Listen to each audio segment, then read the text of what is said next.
On today's episode of Locked On Cooley, we are talking about the realistic expectations for JJ Moser.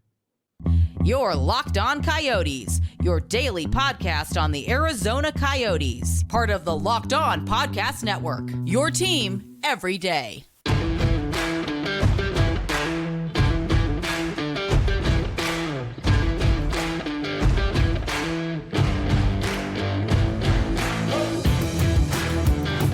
Welcome to the show, everybody. This is Locked On Coyotes, number one daily podcast on the Arizona Coyotes, as part of the Locked On Podcast Network, your team every day.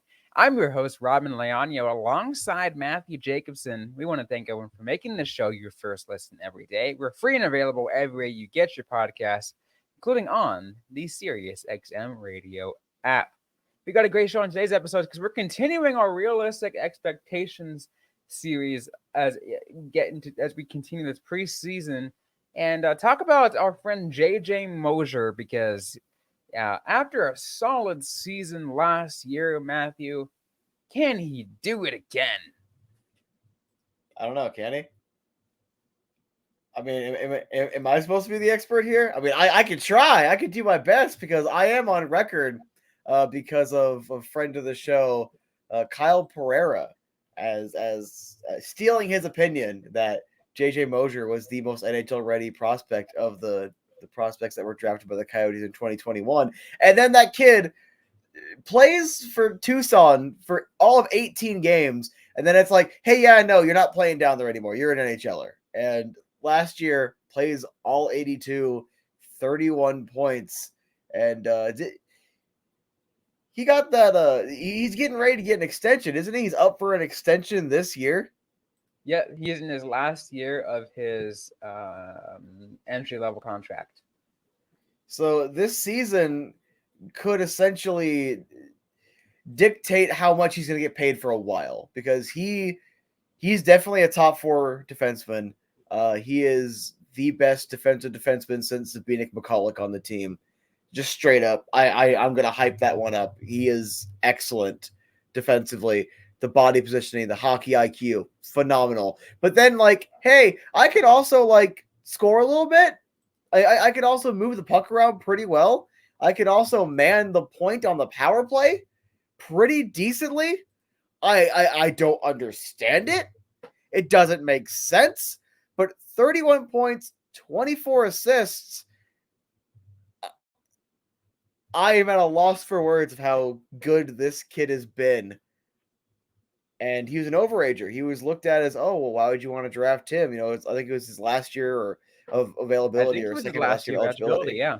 Yeah. And look at this kid.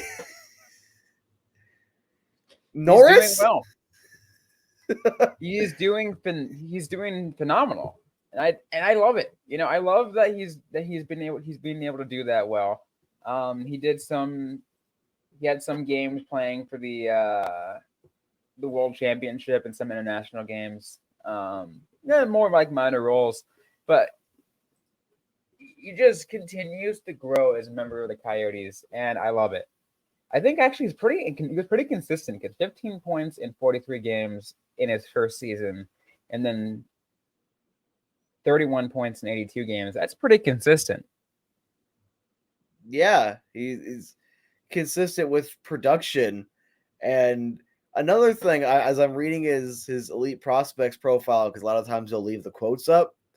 We have a quote from February of 2021 that he's an all-around good defenseman, great skating, brilliant defensively. He can also man the power play. Literally everything I just said right here in a nice little bow.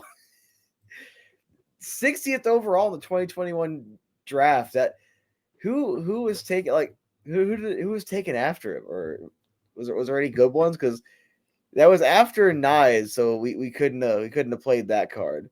Because so far he has the second most games played of this draft, other than Cole Sillinger, and no one behind them has more than 2 games played. Yanis Moser is the cutoff. Yanis Moser is the cutoff. Anyone else? One player has played NHL games like after 60 overall, and it's 2. Yeah, I'm trying to look And we at it too. got the I'm like, second best player of the draft. I don't see anything.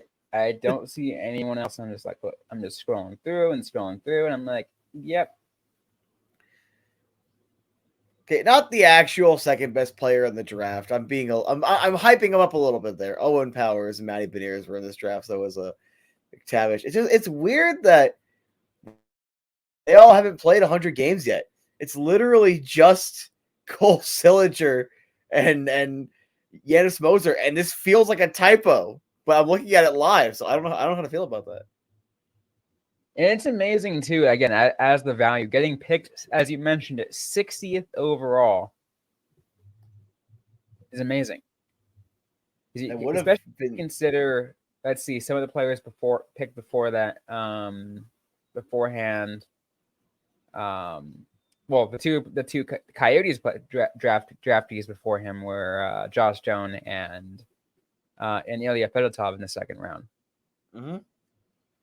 I still think they'll probably play pretty well, but they probably still should have drafted Nyes over Fedotov, but it's neither here nor there. It's neither here nor there. Haha. And then of course there's the 31st overall pick that same year in Logan Mailloux, which everyone knows about. It's super controversial. I don't think he's gonna play. No, he won't. I don't think he has authorization to play. Anyway, well, this is about JJ Moser. This is about top 4 defensemen. Could still be a top pair. He's been pretty much manning the top pair borderline since he got here. Obviously, last year was primarily the time he fell into that role. But he's been consistent top 4 pretty much the entire time he's been up.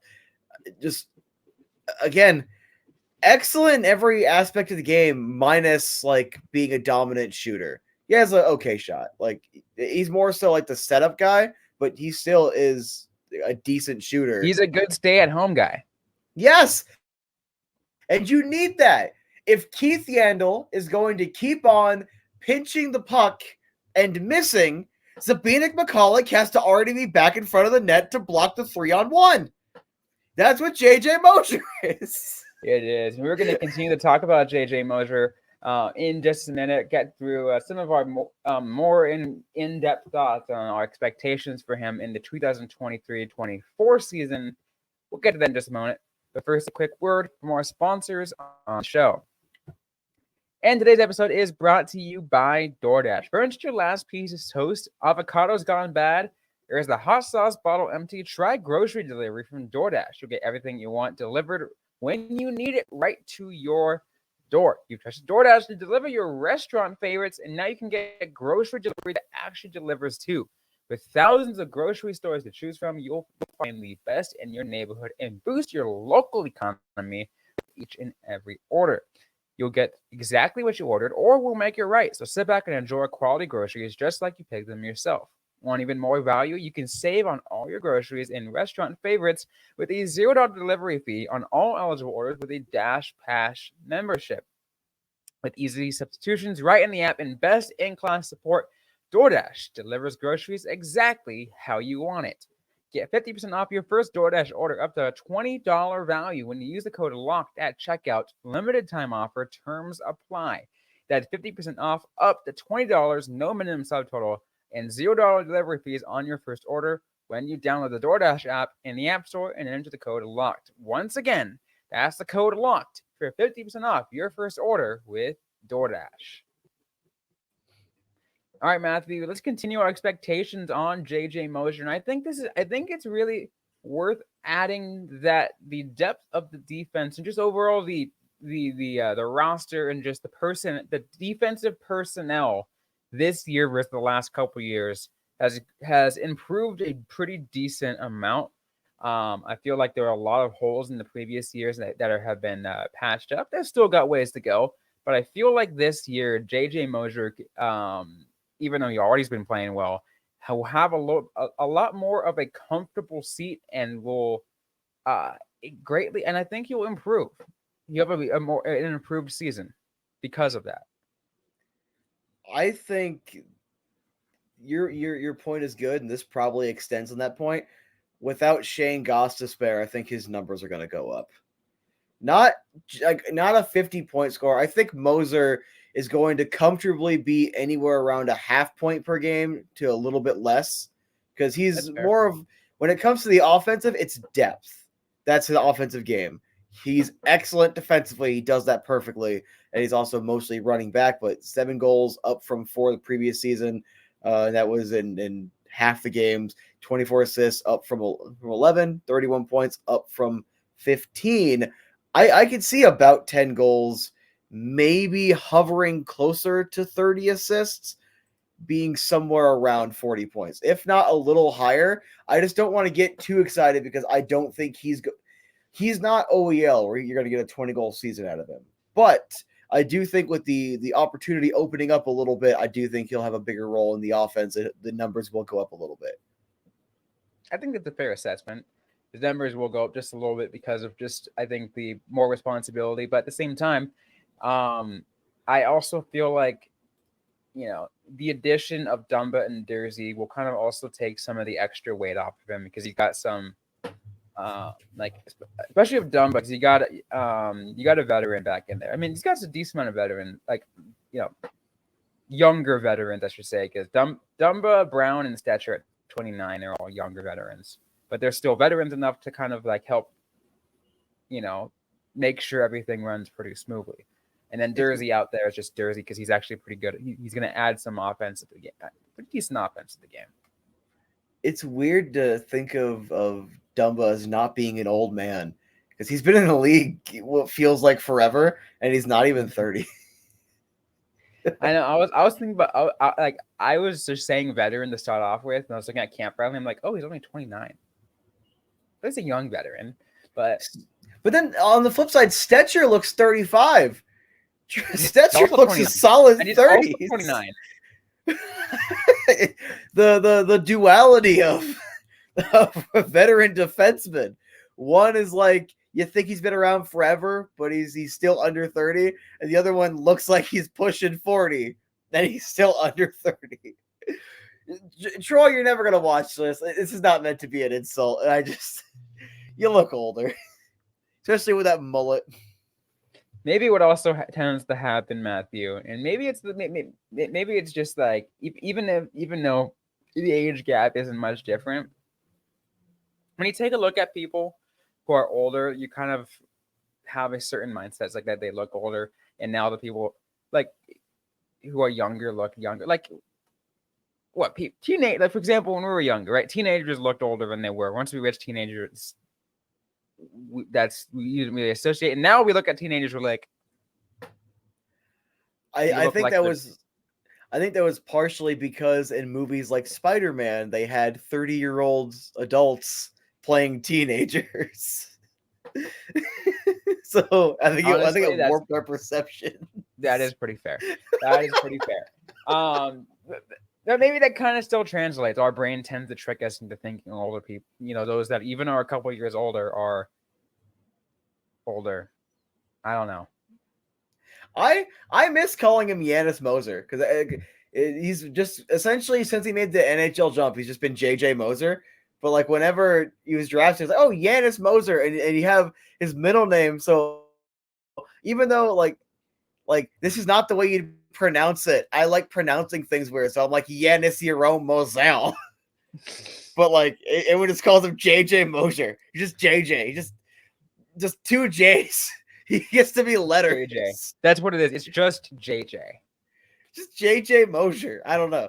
I don't know if you can tell. I'm struggling to get deeper with this because Moser is a very simple player, but it's kind of like if you play old school Yu-Gi-Oh, the simple effects tend to be the more powerful effects. He's a very strong player, very good all around. There aren't really any weaknesses in his game. And it's not like he's a $9.5 million a year defenseman who's falling off offensively. He's producing more than what we expected and still being excellent defensively. He is deceptively simple because this quote just came back to me. Kyle Pereira told me this in the video when we were talking about the draft class. And he's like, you're going to forget he's out there on the ice. But the thing is, when you notice a defenseman on the ice, it's because more than likely they're messing up. Moser will just kind of disappear unless you are specifically watching him just because you feel like focusing on him If in you're the working defensive in zone. media like we do, or Mhm. or if you're a scout, of course you're gonna notice him. But the Mhm. casual fan out there, like, you don't want to notice him, because if you do, that's not a good thing. But it's just like he's not a secret weapon, but he kind of is. Like, from a national perspective, this kid's like a secret weapon because he doesn't get the consideration, and I feel like it works in our favor because like, if you ask anyone about their It's opinions just on him, because he plays for the Coyotes, because so many people write off the Coyotes in so many different ways, like so many people on their predictions. I'm looking at a lot of people because it's coming to around prediction season, because the regular season's coming out really quickly. And so many people have the Coyotes finishing 7th in the Central Division. They're but like the majority do, but then there's a minority of people who like you and me and other people who are like, watch out, because the Coyotes can surprise some people. They have got some good people. JJ Moser is one of those people that's gonna be helping this team surprise a lot of people. if Moser, let's just say let's say we have like a similar situation with like OEL, where like Simashev is OEL and he's making his way up on the team, but he's not quite there because he's younger. And Moser is the number 1 D, and this team goes on like a couple deep playoff runs. Moser will be considered more for like a Norris. I don't see him ever winning a Norris. The Norris usually, for whatever reason, instead of just making a second award that is most points scored by a defenseman, the Norris trophy ends up going to the defenseman that scores the most. It's a really weird system, but I know which it shouldn't be, because the Norris trophy technically is just the best defenseman. Mm-hmm.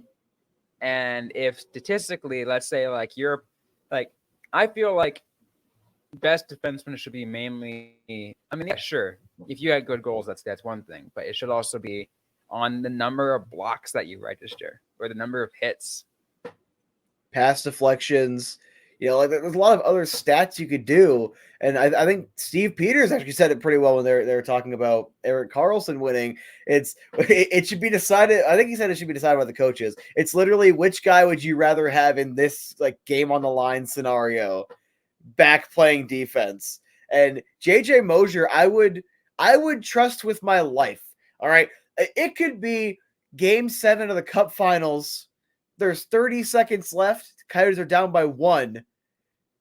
They already pulled the goalie, and it's a 2-on-1. I would trust Moser to have the highest statistical likelihood to make some sort of play to stop that puck from going into our own net.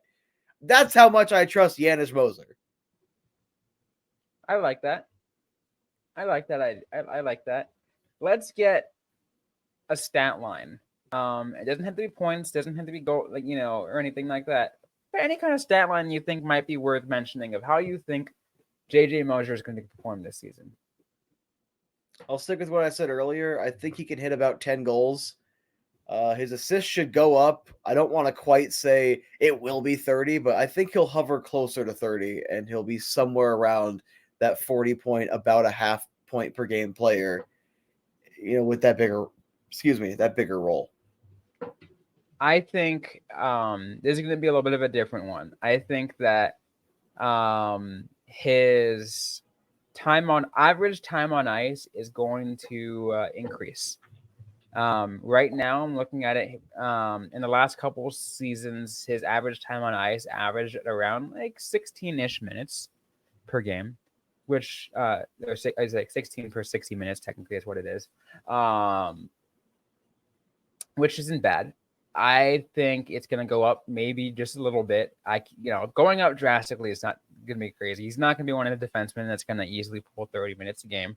That's not going to happen.